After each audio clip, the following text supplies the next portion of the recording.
On peut se poser la question de savoir quel est l'impact de la crise financière actuelle dans laquelle nous sommes sur l'agriculture. À première vue, l'impact est relativement faible puisque d'une manière générale, l'agriculture globalement se porte relativement bien en ce moment.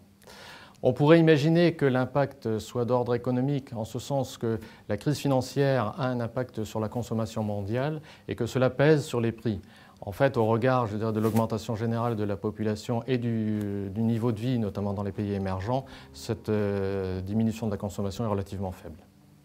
Les conséquences de la crise financière actuelle sur l'agriculture, à court terme, sont plutôt indirectes. En premier lieu, il y a inévitablement le renchérissement du coût du crédit qui est la conséquence de la difficulté pour les banques d'avoir des liquidités et qui se traduit forcément donc par une augmentation des taux d'intérêt qui sont répercutés d'ailleurs sur toutes les branches d'activité.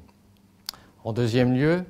les réserves que les banquiers ont vis-à-vis des structures qui seraient éventuellement plus fragiles sur le plan financier pourraient également donc se traduire par des difficultés de financement pour certains. Et puis en troisième lieu, donc la crise financière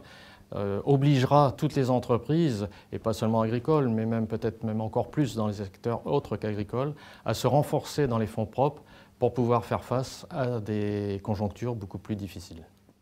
Un autre impact que l'on pourrait voir, mais à plus long terme, enfin quand je dis long terme, c'est peut-être moyen terme ou long terme, mais aujourd'hui personne n'est capable de le dire, c'est comment se traduira la sortie de la crise telle qu'on la connaît aujourd'hui. Cette sortie de crise, en fait, pourrait se traduire par une évolution de la parité euro-dollar différente, selon que les États-Unis et l'Europe sortiront soit simultanément, soit avec un différentiel dans le temps de cette crise. En fonction effectivement donc de ce différentiel, la parité euro-dollar pourrait évoluer dans un sens comme dans l'autre, ce qui se traduirait inévitablement par un impact sur le prix des matières premières exportées, les matières premières agricoles exportées par l'Europe. Et puis un autre impact aussi sur lequel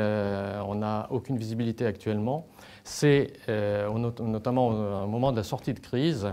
quelle sera l'attitude des fonds de pension, des fonds indiciels, qui pourraient, si la reprise économique se dessine de manière certaine, pourraient se désengager des matières premières agricoles pour se reporter vers d'autres matières premières et en cela donc provoquer une baisse des produits agricoles qui serait beaucoup plus structurelle que les évolutions conjoncturelles que l'on connaît aujourd'hui.